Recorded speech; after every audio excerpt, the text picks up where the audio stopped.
Bonjour à tous, bienvenue sur cette toute première interview pour le livre L'Ikigai de Marc, édité par Duno. Comme vous le savez, l'Ikigai de Marc, il est là pour venir vous donner les clés, pour vous inspirer et pour vous donner aussi bien envie d'entreprendre que envie de continuer quand vous avez une entreprise au budget limité, mais qui a envie de créer des stratégies qui vont résonner dans le cœur de vos clients. Aujourd'hui, on va s'intéresser au premier chapitre, on va s'intéresser un petit peu à l'ensemble de ce bouquin. On va parler d'ambition, évidemment, on va parler de valeur, mais on va aussi parler de mise en place. Et pour ce faire, on va recevoir Anthony Bourbon, fondateur de Feed, la food tech dont tout le monde parle en ce moment et dont lui parle beaucoup aussi. Bonjour Anthony. Bonjour Sébastien. Alors pour commencer, comme pour tout le monde, j'aimerais bien que tu te présentes toi, Anthony, sans parler de ton entreprise. Quelles sont tes passions, tes hobbies? Qu'est-ce qui t'anime au quotidien? Yes, avec plaisir. Je m'appelle Anthony Bourbon, j'ai 33 ans maintenant. Je suis bordelais de naissance. J'ai toujours fait du business et je suis passionné par tout ce qui est création d'entreprise, pas seulement pour l'argent que ça génère, mais pour le parcours et les activités au quotidien. On rencontre des gens super intéressants avec des verticales très variées, différentes. Donc c'est vraiment un plaisir de pouvoir participer à toute cette effervescence, soit en tant qu'entrepreneur, soit en tant qu'investisseur, soit en tant qu'advisor, bref, de plein de manières différentes. Ce qui est important à préciser, c'est que j'essaie de représenter ceux qui sont différents, ceux qui viennent d'en bas, parce que j'ai un parcours assez compliqué. J'avais un père contrôleur de train violent, une mère vendeuse dépressive. Tout le monde me disait que je devais me satisfaire de ma condition de futur cheminot et travailler à la SNCF comme les 10 générations avant moi. Mais j'avais au fond de moi une sorte de flamme qui me disait que non, la vie elle est cool et qu'il fallait faire de trucs, des trucs qui te passionnent. Et du coup, je me suis retrouvé à la rue quand j'avais 15-16 ans parce que c'était un peu compliqué à la maison. Et du coup, j'ai échoué énormément, beaucoup, mais j'ai appris au cours de ces échecs et c'est pour ça que j'adore les échecs justement parce que c'est dans ces moments qu'on apprend le plus jusqu'à finalement réussir en faisant feed. J'avais d'autres business qui avaient bien marché avant, mais donc feed est vraiment la première grosse pierre qui a changé mon quotidien et qui a changé mon parcours. Même si, comme on peut le voir aujourd'hui, je n'ai pas changé de style de vie et je pense aussi que ça fait partie des clés de la réussite, de vivre en dessous de tes besoins et de vivre en dessous de tes moyens pour jamais tomber dans la dépendance à l'argent et que l'argent soit pas une finalité, mais plutôt une conséquence parce que tu t'épanouis, parce que tu kiffes au quotidien. Et justement, donc, Feed est un peu l'aboutissement, hein, j'ai envie de dire le premier aboutissement, parce que quand on est un entrepreneur, on s'arrête jamais, et que tu le feras certainement comme Bernard Arnault jusqu'à la fin de tes jours. Mais disons que Feed est le premier aboutissement de tout ce que tu as, de tout ce que tu as appris, de ce que tu es aussi. Peux-tu nous parler un petit peu de la genèse de Feed et surtout de comment ton caractère, tes valeurs, tes ambitions se caractérisent complètement dans Feed? Oui, tu as raison de parler de ça parce que je pense que les boîtes qu'on crée sont le prolongement de ce qu'on est en tant que personne. Et c'est super important de bien se connaître, de connaître ses valeurs, de connaître sa promesse de vie, sa mission, de manière à ce que ta startup devienne quasiment un outil et puisse te permettre d'atteindre ses objectifs. Donc la première chose à faire, c'est de créer sa grande plateforme personnelle. Et ça, c'est relativement simple. C'est demander à ses amis, aux gens qui vraiment te connaissent depuis des années, quels sont les 4 mots-clés qui te définissent. Et il faut pas des mots-clés qui te fassent plaisir, il est intelligent, il est beau, machin, parce que ça, on s'en fout. Mais vraiment ce que les gens disent de toi quand t'es pas là. Et d'ailleurs, je pense que c'est une définition de la marque. Une marque, Vraiment. c'est ce que disent les gens quand t'es pas là dans la pièce. Donc ça, c'est super intéressant. Et depuis tout petit, ce qui revient souvent quand on parle de moi, c'est ambitieux, déterminé, résilient, passionné, travailleur, très discipliné. Et du coup, c'est les valeurs naturelles qui ont été poussées chez Feed. Et c'est ce qui fait que je suis en parfaite authenticité, en parfait alignement avec ce que je suis et ce qui est devenu Feed. Donc ça, c'était vraiment le prélude. Et du coup, pour répondre à ta première partie de question, Feed est venu assez naturellement pour répondre à un besoin personnel. En fait, je travaillais beaucoup de 20 à 30 ans, je faisais plusieurs business, j'allais à la fac, en même temps j'avais des jobs en parallèle parce qu'évidemment il fallait que je paye mon loyer, etc. Et plus j'avançais dans le temps, plus je réalisais qu'au final j'avais de l'argent, Contrairement à quand j'avais 15-16 ans et que j'étais dans les bus et que je savais pas où manger, je dormais dans les bus et tout, c'était une galère. Et là, ça avait été mon premier contact avec la faim. Et je m'étais dit, putain, c'est ouf que en France, des jeunes comme moi qui sont gentils, qui vont à l'école, enfin, tu vois, qui ont rien fait de mal, puissent pas manger quand ils veulent. C'était mon premier contact avec la faim. Et mon deuxième contact avec la faim, c'est quand j'avais de l'argent, parce que je faisais du business, mais j'avais plus le temps. Et donc, du coup, tu vois, pour deux raisons différentes, j'avais été confronté à cette situation et je me suis dit, putain, c'est quand même un truc de ouf, il faut qu'on résolve ça. Et du coup, j'ai fait un Excel qui répertoriait l'ensemble des besoins d'un humain standard. En fait, on a besoin de macro et micronutriments pour être en pleine forme et pour être en bonne santé. Donc, protéines, lipides, glucides, fibres pour les macros, vitamines, minéraux, oligo-éléments pour les micros. Donc, je schématise, mais en gros, c'est ça. Et en jouant avec les matières premières que je mélangeais, j'arrivais à avoir un tableau Excel qui remplissait toutes les cases. Et donc, au début, c'était de la poudre avec des flocons d'avoine, des graines de sarrasin, de la farine de lin, des vitamines, des minéraux que je broyais et que j'achetais à la pharmacie. Et je rajoutais de l'eau là-dedans et je buvais. Ça me donnait tout ce dont j'avais besoin. Satiété super efficace parce que du coup, il y avait un index glycémique très bas, ce qui fait que ça répartissait les nutriments pendant longtemps, à l'inverse d'un fast-food où tu manges, boum, tu as une décharge glycémique avec le sucre et 2 heures après ta faim, tu comprends pas comment c'est possible parce que tu es gavé. En fait, c'est tout simplement que ton corps s'est activé pour pouvoir digérer extrêmement rapidement et du coup, tu as la dalle et c'est pour ça que c'est de la merde parce que ça crée du diabète sur le long terme, etc. etc. Et du coup, je réalise que je suis pas le seul dans cette situation de mauvaise nutrition et je décide du coup de lancer un repas complet dans des formats super pratiques, poudre à mélanger, des boissons déjà prêtes, des bars. Et petit à petit, cette marque Feed qui s'est rapidement fait connaître parce qu'on a été super clivant, super déterminé, s'est ouverte à la nutrition de manière plus large. Et maintenant, on fait des blocs de nutrition pour tous les moments de la journée. C'est-à-dire qu'en plus des repas complets qu'on peut prendre au déj et au dîner, on a fait une gamme petit-déj, on a fait une gamme snacking fonctionnelle pour tous les moments de la journée quand tu es au bureau et qu'il faut être concentré, après le repas pour avoir un petit coup de fouet, avant la salle de sport pour avoir une barre de protéines, des produits vraiment qu'on appelle indulgent food, donc c'est vraiment pour se faire plaisir mais sans sucre, de manière après ton Netflix ou ton truc pouvoir te faire un petit kiff avant de dormir.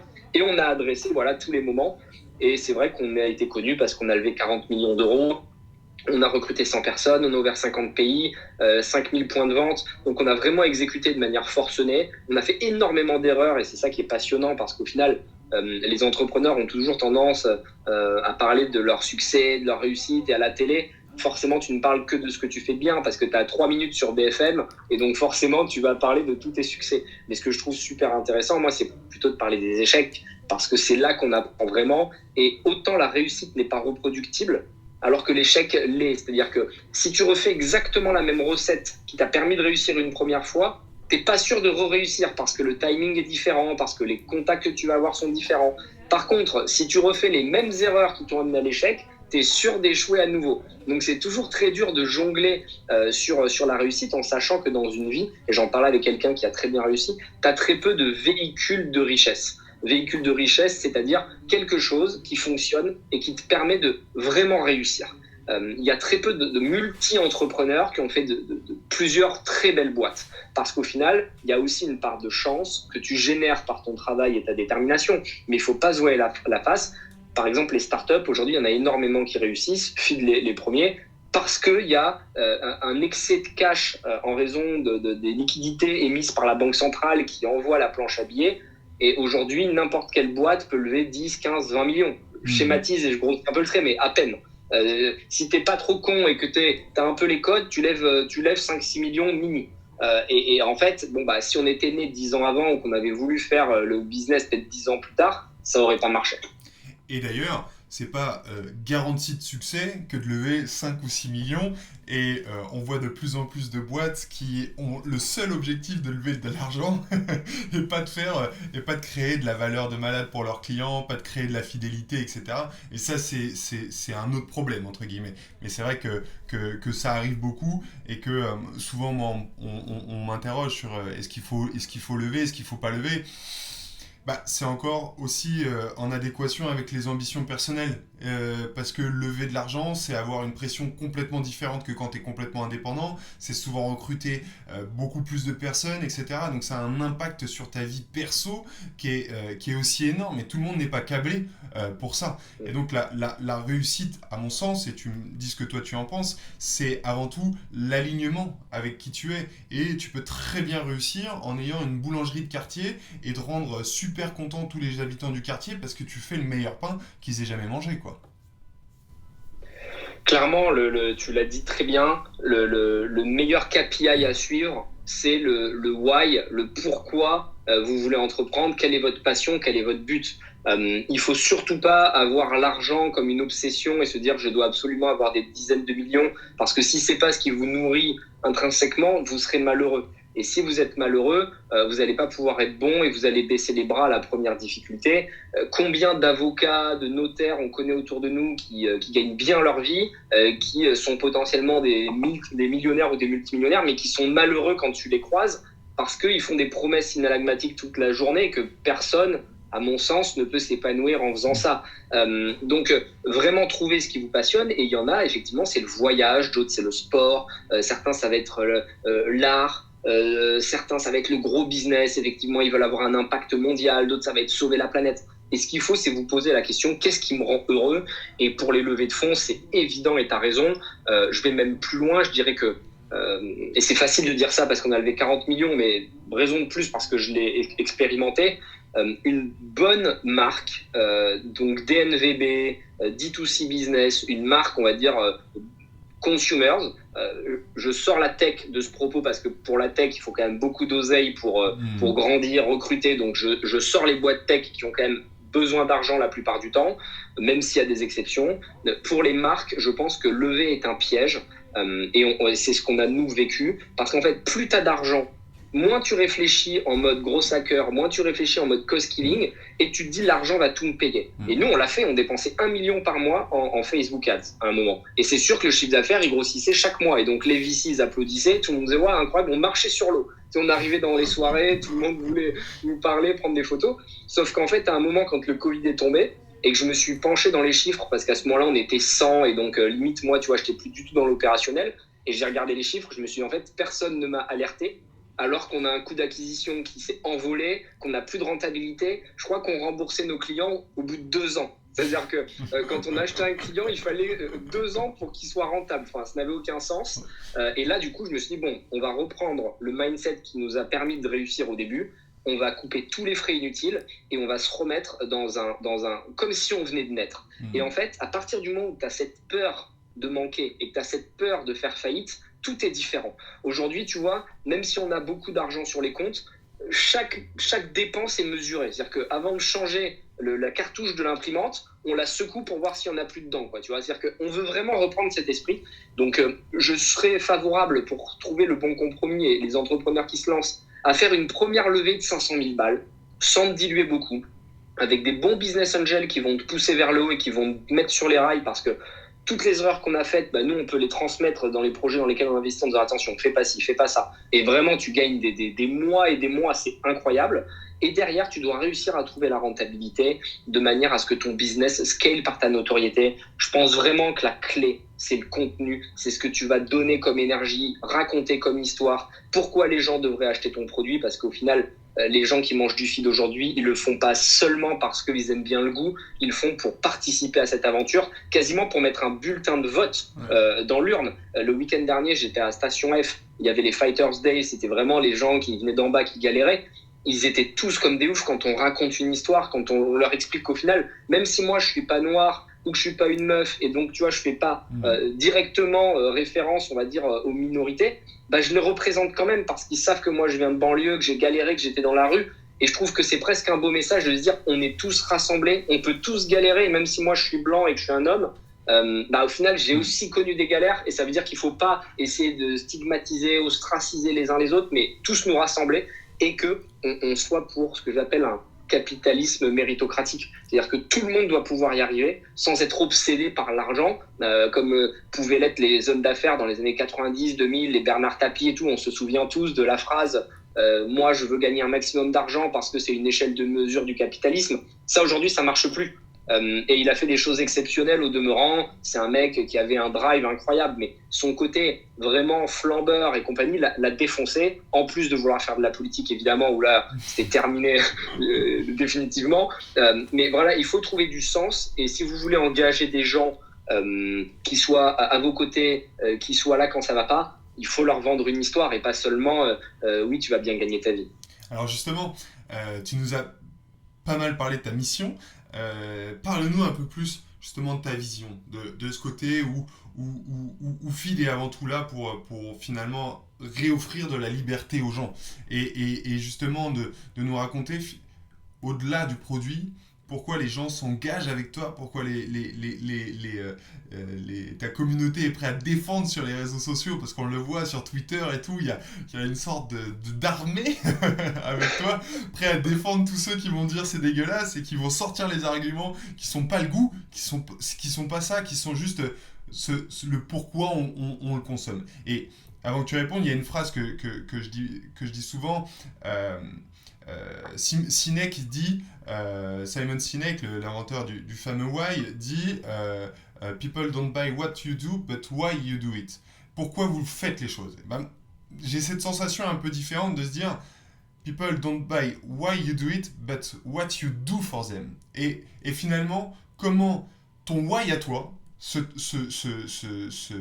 devient un moteur pour le leur. Et je pense que c'est ça qui est super important, c'est de se dire, ils vont pas te suivre toi, Anthony, parce que t'es beau gosse, parce que t'es machin. Non, ils vont te suivre parce que tu représentes un truc qu'ils aspirent eux aussi.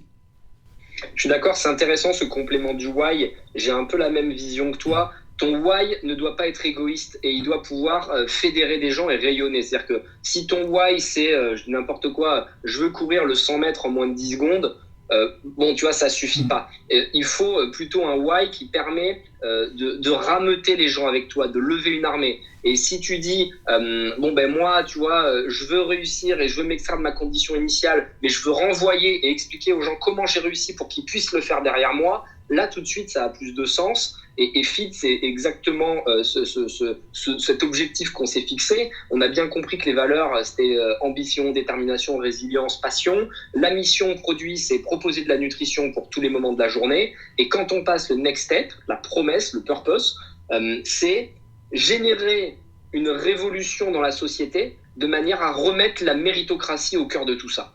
Et en fait, quand tu réfléchis, les gens se disent « Putain, mais pourquoi ils parlent de révolution, de mettre de la méritocratie ?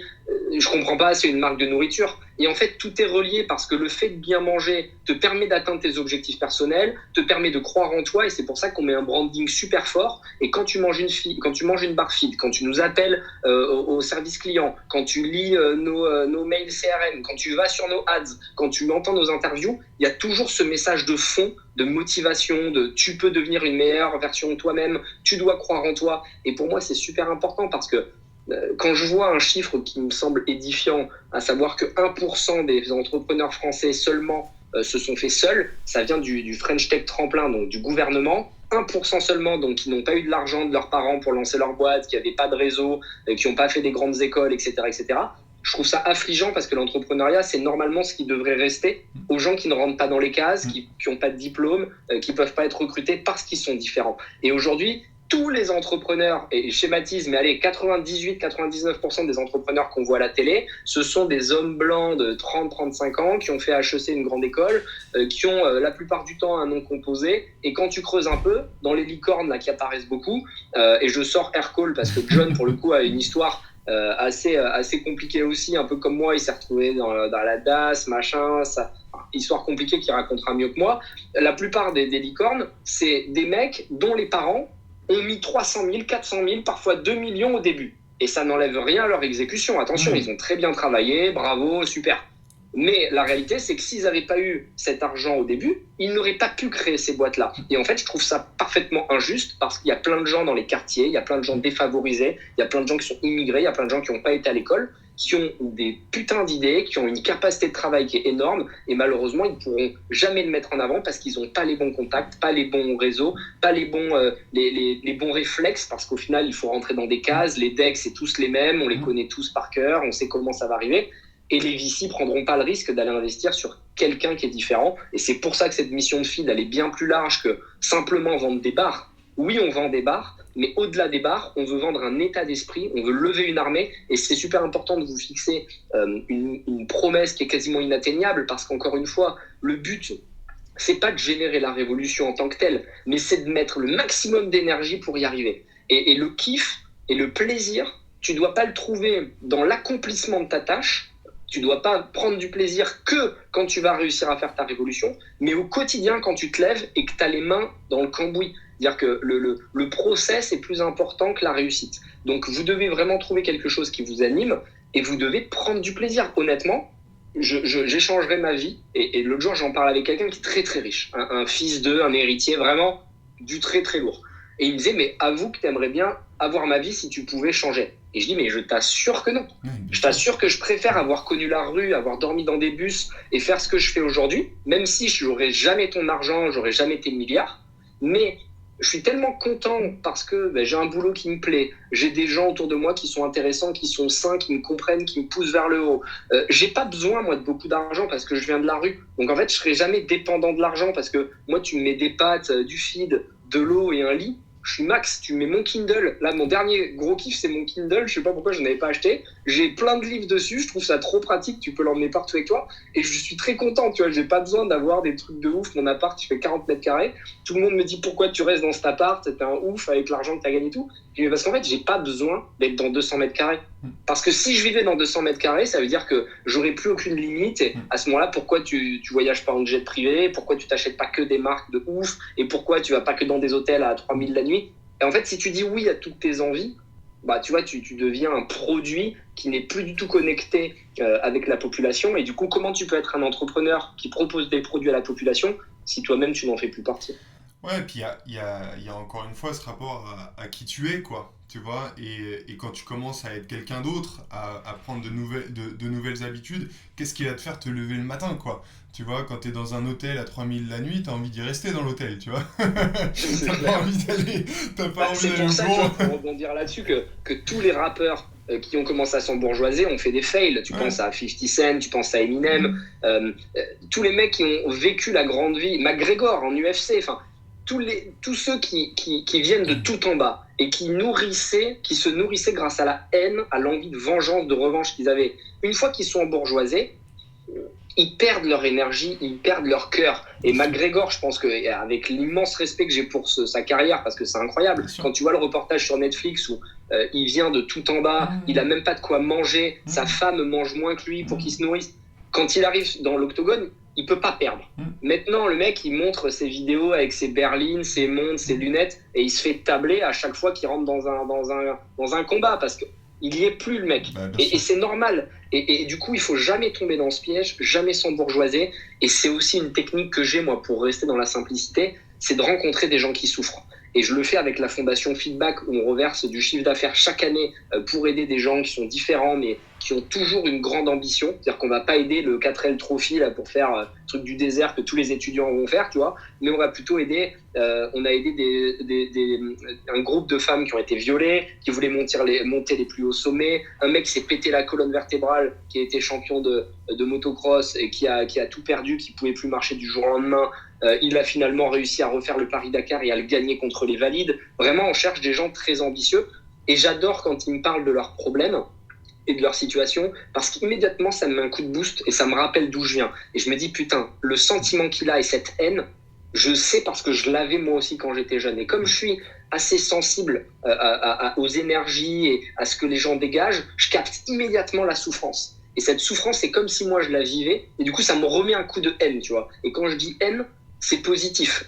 Vous devez réussir à maîtriser cette énergie de manière à ce qu'elle soit pas destructrice, comme c'était le cas quand j'avais 20 ans, je faisais que des conneries, je gérais mal parce que du coup j'étais trop dans les extrêmes, et du coup je me faisais, moi j'étais mon pire ennemi, et de toute façon on est tous notre pire ennemi, hein. Quand je dis qu'il faut gagner, être le meilleur, c'est surtout contre soi-même avant d'être le meilleur contre les autres, parce que faut toujours essayer d'apporter la lumière sur soi plutôt que d'apporter l'ombre sur les autres. Moi je suis toujours très étonné de voir des haters sur internet ou des gens qui disent Mbappé c'est une merde parce qu'il a loupé un penalty alors que les mecs n'ont pas fait de sport depuis 10 ans. Les gens ont tendance à jeter leur haine, et même vos proches seront souvent de mauvais conseillers parce qu'ils vont avoir tendance à vous tirer vers le bas, mais c'est même pas parce qu'ils vous aiment pas, C'est tout simplement parce que ça les rassure de leurs propres échecs. Et c'est pour ça que quand on veut réussir, il faut déjà être capable de se couper du monde et de garder que les gens qui sont vraiment positifs et qui vont vous soutenir dans votre projet. Parce que si à chaque fois que vous parlez de votre entreprise, on vous dit « n'y va pas, ça sert à rien, ça marchera jamais ». Moi, t'imagines, feed, repas, dans le pays de la gastronomie, un repas en poudre et en barre, le nombre de personnes, dans mes amis, dans mes proches, dans tout, qui m'ont dit « mais Anthony, mais t'es un malade, zéro chance, etc., etc. » Heureusement que je les ai pas écoutés, tu vois, parce que ma vie a changé. Et je sais que feed, c'est le début et que demain, je serai encore meilleur et qu'après-demain, je serai encore meilleur. Donc, concentrez-vous sur vos objectifs et c'est comme ça que vous pourrez réussir. Sauf que au moment où tout le monde te tapait dessus, tu as été chercher une sorte de validation de marché en allant chercher Thierry Marx. Et ça, c'est super malin parce qu'après, on pouvait, entre guillemets, plus rien dire parce qu'on tape pas sur Thierry Marx.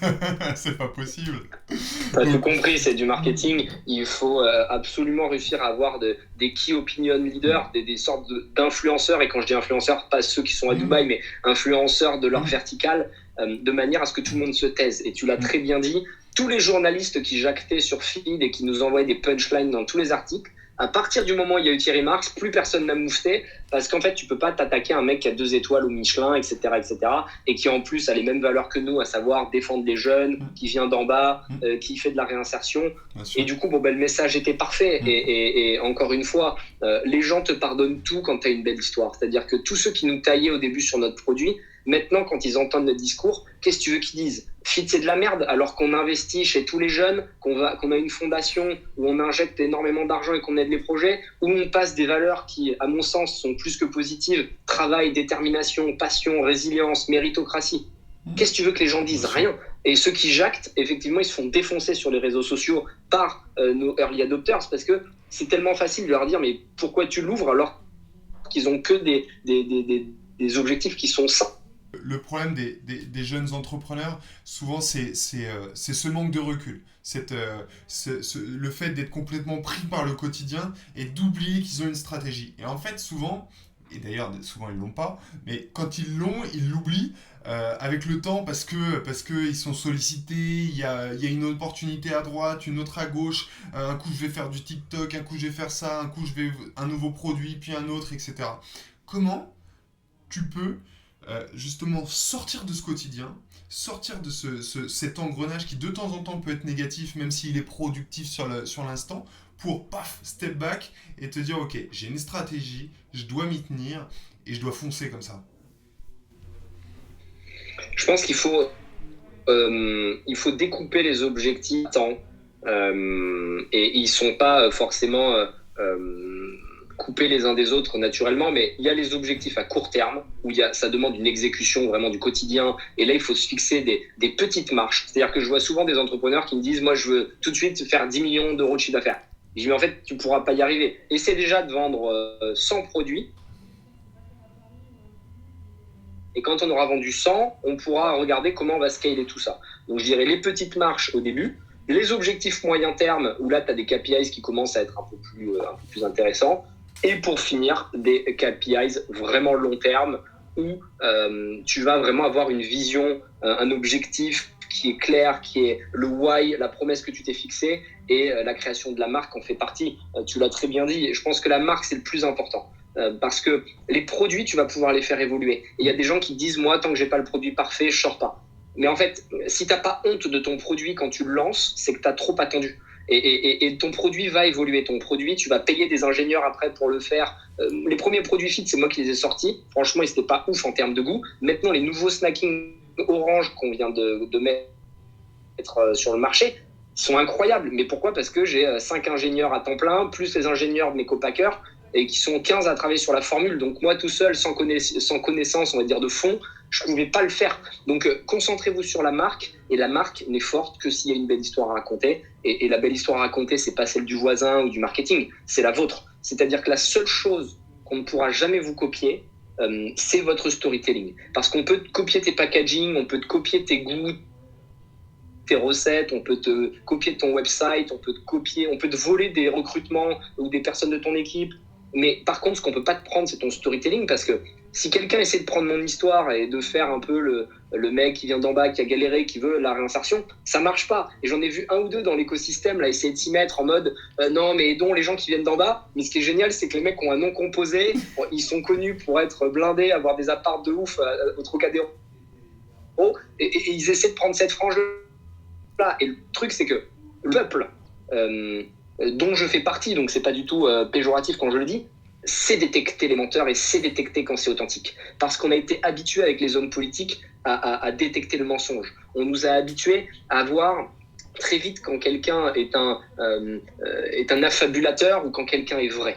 Et donc du coup, racontez votre histoire telle que vous êtes vraiment, racontez vos faiblesses. Et je pense que c'est vraiment le cœur de la stratégie que vous devriez mettre en place dès maintenant. Ça coûte pas très cher, c'est vous filmer non-stop. Là, nous, on a recruté quelqu'un en interne qui me suit partout, et à partir de septembre, on va mettre du contenu big time sur tous les réseaux. C'est-à-dire qu'on va tout montrer, les moments de faiblesse où ça va pas dans l'équipe, les moments avec les VC. Et c'est super intéressant de documenter cette aventure, parce que plus tu documentes, plus tu peux voir l'évolution. Et la courbe d'apprentissage, c'est la clé pour une startup qui veut réussir. Et justement, on parle de marque forte. Alors là, on parle de promesses, on parle de personnalité. Comment tu donnes de la personnalité à ta marque quand toi, tu es peut-être quelqu'un d'un peu discret, qui a des ambitions toutes entre guillemets limitées, tu vois, parce que c'est vrai que toi, tu as un impact, tu vois, t'es fort, tu as du charisme, tu as une histoire forte. Il y a des gens qui viennent juste d'une famille normale, qui ont fait des études parce qu'il fallait faire des études et qui ont envie de se lancer. Comment ces gens-là, ils peuvent avoir cette aspérité que peut-être au premier abord ils n'ont pas, quoi. Je pense que tout le monde a des forces et des faiblesses. C'est-à-dire qu'on a tous des points forts. Certains, ça va être prendre la parole en public très facilement. D'autres, ça va être plutôt des bons copywriters. Ils vont être capables d'écrire des super articles sur LinkedIn ou sur des blogs. Certains vont être très bons en danse et donc ils vont être parfaits pour TikTok. D'autres vont être des experts de la géographie. D'autres vont être des experts... Peu importe. On a tous des facilités. Et c'est ces facilités-là que vous devez exploiter pour prendre la parole. C'est-à-dire qu'évidemment, quelqu'un de timide et qui n'ose pas faire des prises de parole publiques, bon, ben, on va pas le mettre devant une conférence de 500 personnes ou lui mettre en interview constamment parce qu'il va pas être bien. Mais on peut imaginer qu'il rédige un bouquin, qu'il rédige un magazine, qu'il rédige des articles de blog. Il faut jouer sur vos forces et vous avez aussi forcément des trucs qui vous passionnent. Et quand on dit qu'ils vous passionnent, ça n'a pas forcément besoin d'être un truc ouais, j'ai souffert, j'étais dans les bus. La misère, on va dire, sociale et l'extraction sociale n'est pas la seule problématique qu'il y a à résoudre en France. Il y a énormément d'inégalités qui sont différentes, il y a plein d'histoires qui sont variées. L'autre jour, je parlais avec une fille qui vient justement d'une famille super riche, mais qui au contraire avait envie d'aider et de ne pas tomber dans les travers, on va dire, de ce qu'elle peut observer dans son milieu social où tout le monde se compare de manière hypocrite, etc. Elle va aider dans les associations, elle a même créé une association pour distribuer de la nourriture, etc. Et je trouve ça canon. Donc en fait, vous avez tous quelque chose à raconter, et si vous cherchez dans votre histoire, vous allez trouver. Et si vous ne trouvez pas, c'est que vous n'êtes pas sorti de votre zone de confort et donc que vous devez essayer plein de choses. Parce qu'un humain a forcément des atomes crochus avec des sujets, a forcément des passions. Si vous ne les avez pas trouvés, c'est que vous êtes trop resté chez papa-maman, trop resté dans votre confort et que votre vie actuelle ne vous correspond pas. C'est impossible qu'un humain travaille 5 jours par semaine dans un truc qui ne lui plaise pas. Ça ne peut pas marcher, c'est-à-dire que c'est d'une tristesse terrible. Donc si c'est votre cas, bon, ben, il faut vous poser les bonnes questions et surtout il faut agir, parce qu'il y a beaucoup de gens qui voient des vidéos et qui se disent ah ouais, il a raison, je m'y mettrai bientôt. Et puis après ils vont dire ah ouais, mais j'ai quand même un enfant, j'ai pas beaucoup d'argent, et si et là, enfin tu vois, des excuses, t'en as pléthore, quoi. Tu vois, tu peux toujours trouver une excuse, mais en fait il faut s'y mettre tout de suite. Et quand je dis tout de suite, c'est pas forcément demain vous allez chez les VC pour pitcher votre projet. Mais c'est vous commencez à avoir un produit, vous commencez à le mettre en confrontation sur le marché pour aller le tester dans la rue. Et puis après, vous essayez de faire une charte graphique. Et puis après, vous déposez la marque parce qu'il faut se lancer. Et vous déposez 100 euros.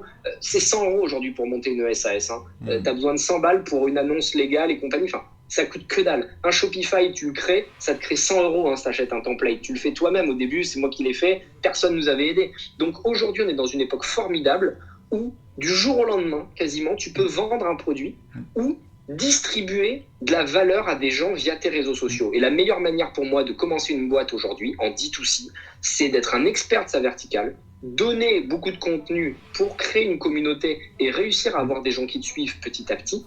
Et ensuite, une fois que ces gens sont fédérés et te font confiance, bah, tu leur vends un produit qui est bien, qui est mieux que ce qui existe sur le marché. Tu n'as pas besoin, tu vois, de faire un télétransporteur ou de faire un truc de ouf qui marchera peut-être dans 15 ans.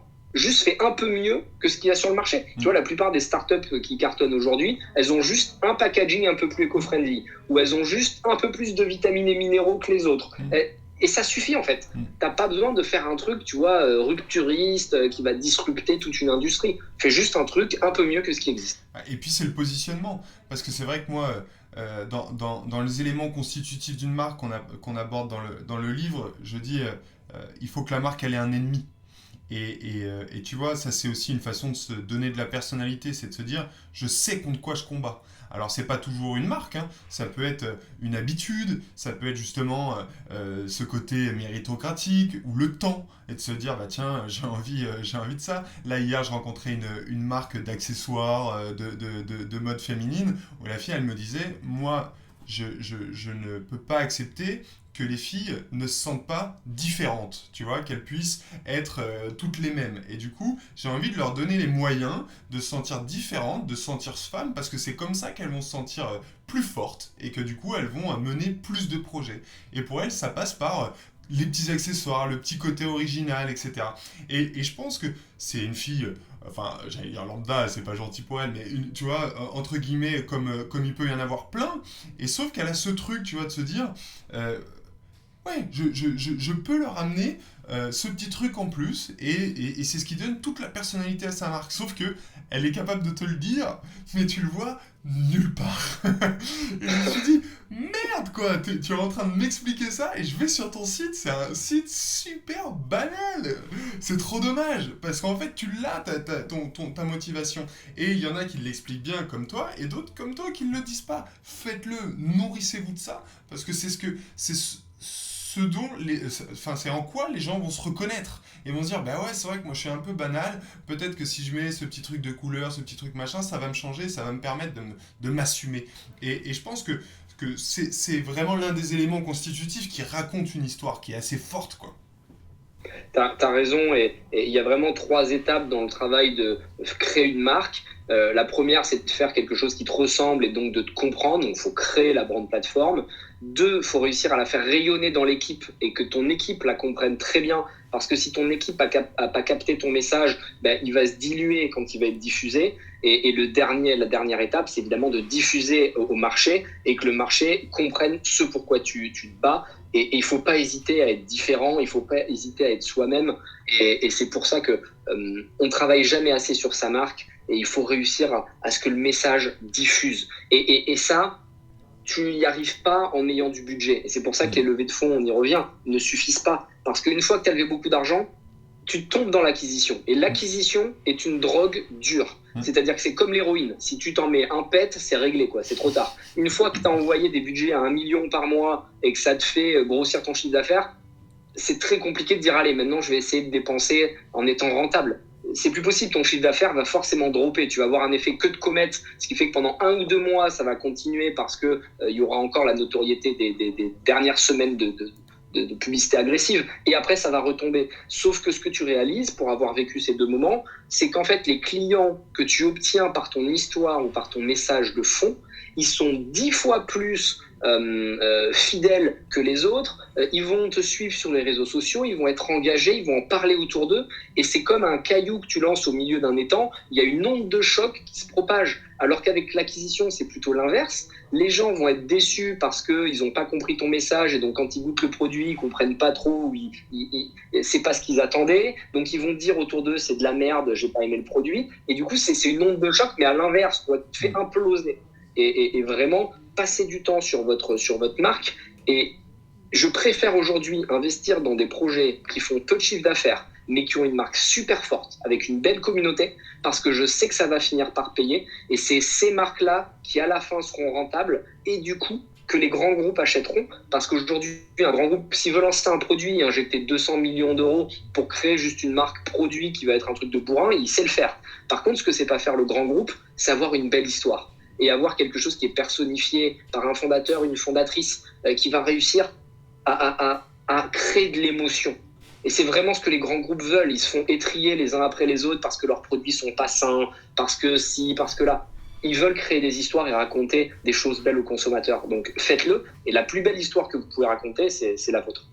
Et justement, alors dans le bouquin, on parle d'acquisition, mais en fait, on s'est amusé à renverser le parcours client en se disant, plutôt que commencer par l'acquisition, commençons par la fidélisation. Commençons par travailler, une fois que le mec t'a acheté, comment tu fais en sorte qu'il achète plus pour rendre évidemment bien plus rentable ton acquisition. Comment aujourd'hui tu rends fidèle quelqu'un justement, comment tu fais pour qu'il s'engage avec toi, qu'il ait envie de te consommer, qu'il ait envie de parler de toi, qu'il ait envie de te recommander, qu'il ait envie de partager sur les réseaux son expérience avec toi. Est-ce qu'il y a un petit truc en plus? Le premier tips, la première étape, c'est déjà de réussir à le convaincre d'être acheteur pour les bonnes raisons. C'est-à-dire qu'il faut lui raconter ton histoire, il faut qu'il comprenne où il met les pieds. Évidemment, il y a des acheteurs qui vont nous acheter au hasard parce qu'on est chez Franprix ou Monoprix. Ils vont se dire « Ah ben tiens, je vais goûter, je connais pas cette marque ». Eux, en général, c'est pas les clients qui vont rester dans le temps. Ils vont racheter 2, 3, 4 fois, mais ça va pas devenir des vrais fidèles. Le client fidèle, c'est celui qui rentre parce qu'il a entendu ton histoire, qu'il a créé un lien avec toi, qu'il a compris quelque chose pendant une interview, une vidéo ou une rencontre. Et après, il va falloir être capable de lui apporter du contenu pour qu'il apprenne. C'est-à-dire que moi, je crois beaucoup à l'apprentissage par les marques. Je pense que les marques doivent devenir des médias. C'est-à-dire qu'elles doivent raconter des choses, et quand je dis raconter, ça ne doit pas juste être des vidéos rigolotes parce que bon, ça au bout d'un moment, tu vois, tu en as des millions qui le font. Mais il faut réussir à donner du contenu gratuit, un peu comme le dit Gary Vee, tu donnes, et à la fin tu prends. Parce que si tu demandes direct au consommateur, rachète mon produit. C'est Jésus qui l'a dit en premier. Hein. Ouais, non, il l'achète en premier, et après tu dois lui donner beaucoup de contenu. Ou alors, l'autre truc, c'est qu'avant qu'il achète en premier, il peut aussi t'avoir suivi sur les réseaux sociaux parce que il a entendu une histoire qui est sympa. Et nous, on le voit dans nos cohortes parce qu'on fait des KYC, des Know Your Customer, etc. On les appelle, on leur envoie des typeforms pour comprendre qui ils sont. La plupart du temps, ils nous disent on vous a suivi pendant 2-3 mois sur les réseaux. Et à un moment, à force de voir des stories, à force d'entendre nos interviews, quand on est passé devant un stand chez Franprix, plutôt que d'acheter une barre d'un grand groupe dont on connaît rien, on a acheté la vôtre parce qu'on s'y identifiait. Et du coup, une fois que tu as ce premier acte d'achat, il faut continuer à donner du contenu, continuer à faire des mails, mais qui ne soient pas juste achète ma barre, elle est bonne, parce que ça n'a aucun intérêt, mais plutôt créer des articles de blog. Si vous allez sur le blog de Phil, vous verrez qu'on explique quels fruits manger en été, ou quand il y a un changement de saison, qu'est-ce qu'il faut faire comme petite technique pour être en pleine forme, ou quand tu veux pas attraper de coups de soleil, enfin plein de trucs sur la nutrition, les experts de la nutrition, et on va donner beaucoup de contenu dans ce sens, de manière à ce que les gens soient en meilleure santé, puissent aussi faire des bons choix, quelle huile ils doivent utiliser dans leur salade, de l'huile d'olive, de l'huile de colza, etc., etc. Et ça leur permet, tu vois, d'avoir une sorte d'éducation sur la nutrition, et du coup, ils ont une sorte de presque culpabilité à pas acheter nos produits parce qu'on leur a tellement donné du contenu gratuit qui aurait été payant sur d'autres sources, sur d'autres sites, etc., qu'à un moment, ils se disent, attends, je vais leur acheter une barre à 3 €, quoi, tu vois, c'est pas grand-chose. Sauf que multiplié par des milliers de clients, à un moment, c'est ce qui fait que ton chiffre d'affaires, il est sain et qu'ils ont envie de rester fidèles. Et justement, pour parler chiffres, mais sans parler argent,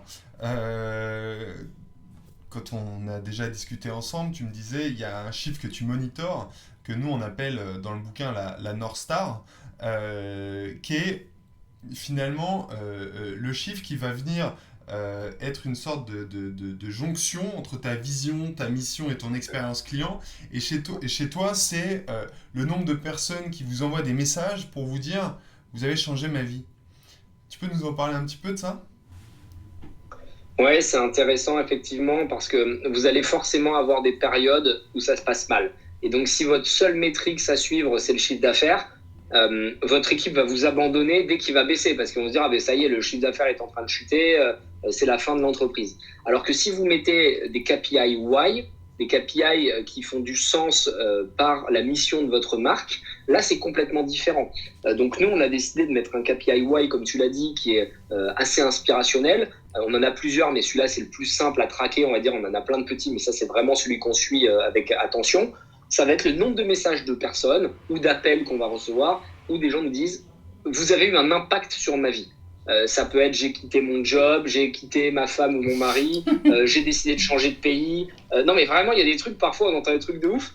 Mais en fait, ça déclenche une émotion chez eux et ils se disent je reprends mon destin en main.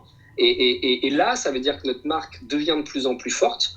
Et en fait, une marque qui veut être générationnelle, qui va avoir un impact énorme sur la société, il faut qu'elle prenne des décisions, pas pour le prochain trimestre, pas pour l'année prochaine, mais pour dans 10 ans, dans 15 ans. Et c'est ça qui te permet de faire des choix qui sont décorrélés du business quotidien. Et même si tu perds du chiffre d'affaires suite à un choix, mais par contre ton KPI monte, tu sais que tu as fait quelque chose d'intelligent. Et nous, un exemple qu'on a pris, c'est pendant le Covid, de couper toutes nos bouteilles en plastique qu'on avait où il y avait de la poudre à l'intérieur. C'est notre best-seller en magasin. C'était la poudre, tu mettais de l'eau à l'intérieur, tu secouais, ça te faisait un repas. Best-seller chez Franprix, best-seller chez Monoprix.